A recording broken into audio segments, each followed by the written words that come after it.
Breaking చూస్తున్నాం. లఘుచర ఘటనలో ప్రధాన నిందితుడు సురేష్ లొంగిపోయాడు. సురేష్ ను పోలీసులు కొడంగల్ కోర్టులో హాజరుపరిచారు. సురేష్ ను పోలీసులు రిమాండ్ కు తరలించారు. దాడి జరిగిన నాటి నుంచి సురేష్ పరారీలో ఉన్నాడు. సురేష్ కోసం ప్రత్యేక పోలీస్ బృందాలు గాలించాయి. లఘుచర ఘటనలో సురేష్ A2 నిందితుడిగా ఉన్నాడు.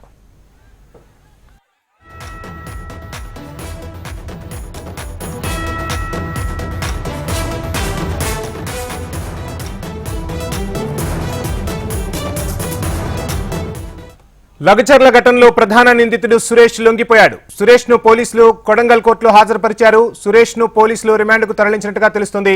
ఇదే అంశానికి సంబంధించి ఓవరాల్ డీటెయిల్స్ మా ప్రతినిధి నరేంద్రచారి అందిస్తారు.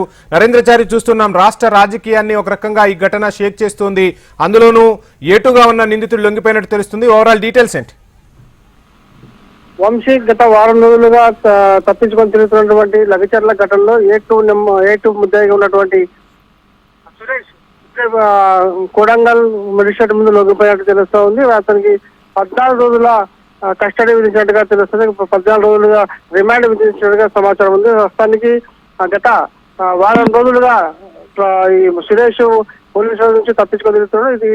ఈ రోజే ఆయనకు లుకౌట్ నోటీసులు కూడా పోలీసులు జారీ చేసిన పరిస్థితి కనిపిస్తుంది. ఈ సమయంలో నేరుగా ఆయన కొడంగల్ కోర్టులో వచ్చి లొంగిపోవడంతో పోలీసులు అరెస్ట్ చేయడం జరిగింది. అక్కడి నుంచి నేరుగా ఇప్పుడు వికారాబాద్ జిల్లా జైలుకు తరలిస్తారా లేకపోతే సంగారెడ్డి జిల్లా జైలు తరలిస్తారా అనేది కూడా మరి కాసేపటి తెలియదు. ప్రస్తుతానికైతే కూడా కొడంగల్ మెజిస్ట్రేట్ 14 రోజుల రిమాండ్ సురేష్ కు విధించడం తెలుస్తుంది. ఆయనను కూడా ప్రత్యేకంగా అంటే పోలీసుల నుంచి కాకుండా నేరుగా కోర్టులోకి వెళ్లి ఆయన కోర్టు ముందే లొంగిపోవడంతో ఒకసారిగా పోలీసులు అవాకైన పరిస్థితి కనిపిస్తుంది. గత కొన్ని రోజులుగా తప్పించుకొని తిరుగుతున్నట్టు సురేష్ కోసం పోలీసులు కూడా లుకౌట్ నోటీసులు జారీ చేసిన పరిస్థితి కనిపిస్తుంది. అయితే ఈ సమయంలోనే నేరుగా ఆయన ఈరోజు అరగంట క్రితం కొడంగల్ కోర్టుకు చేరుకొని అక్కడ జడ్జి ముందు కూడా లొంగిపోయిన పరిస్థితి కనిపిస్తుంది. దాంట్లో 14 రోజులు రిమాండ్ ఇచ్చిన సురేష్ కు పోలీసులు అదుపులో తీసుకొని ఆయనను కాసేపట్లో జైలు తరలించే అవకాశాలు కనిపిస్తున్నాయి.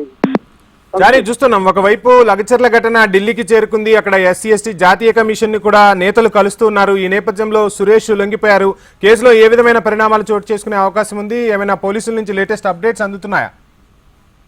వంశీ, వాస్తవానికి సురేష్ పోలీసులకు చిక్కితే పూర్తి స్థాయిలో విచారణ కొనసాగించిన తర్వాతనే అతన్ని కోర్టులో హాజరుపరిచే అవకాశం ఉండేది. కానీ సురేష్ మాత్రం గత కొన్ని రోజులుగా అబ్స్కాండింగ్ ఉంటూ నేరుగా ఈ రోజు కోర్టులోనే లొంగిపోవడంతో